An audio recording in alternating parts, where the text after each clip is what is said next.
Alright, hey guys, thank you for checking out Staircase Tutorial 2, Sequence Blocks, Increments and Fade.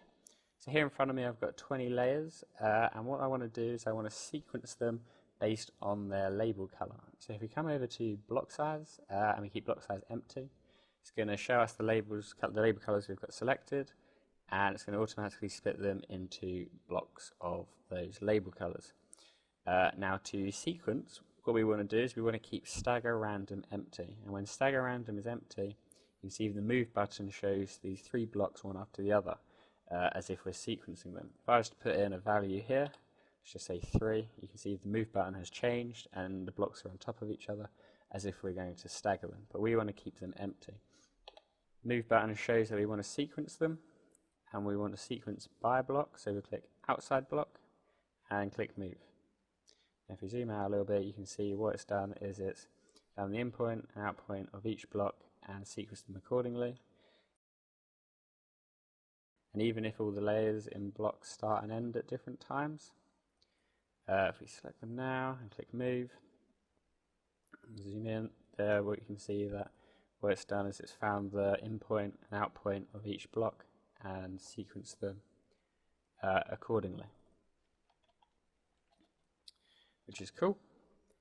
Now what happens if we wanted to actually sequence the layers inside the block, we would uncheck outside block, check inside block and click move, and there it's going to sequence all the layers in those blocks and then restart when it reaches a new block. And now just to show you guys sequencing in increments, if we change all of these to one color, we'll say outside the block, and first of all if we just put a value in block size, we'll say 2, sequence, what it's going to do is it's going to split them into blocks of 2 and sequence them accordingly.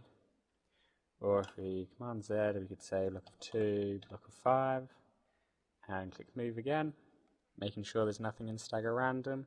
We can see the button there shows that they're sequenced, and now you can see block of 2, block of 5, block of 2, block of 5, and it's just going to keep looping through the different values that you've got in block size until you run out of layers.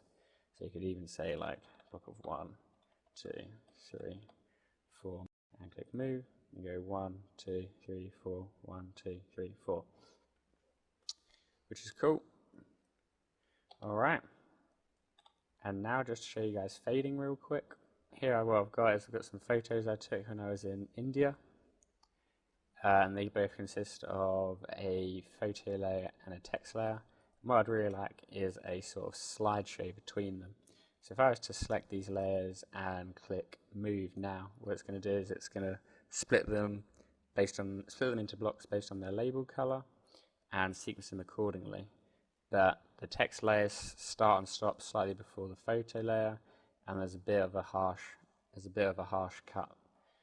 So what would be really good is if we could quickly fade between them. And fading is really simple. If we go into settings, we can see we've got the fade time.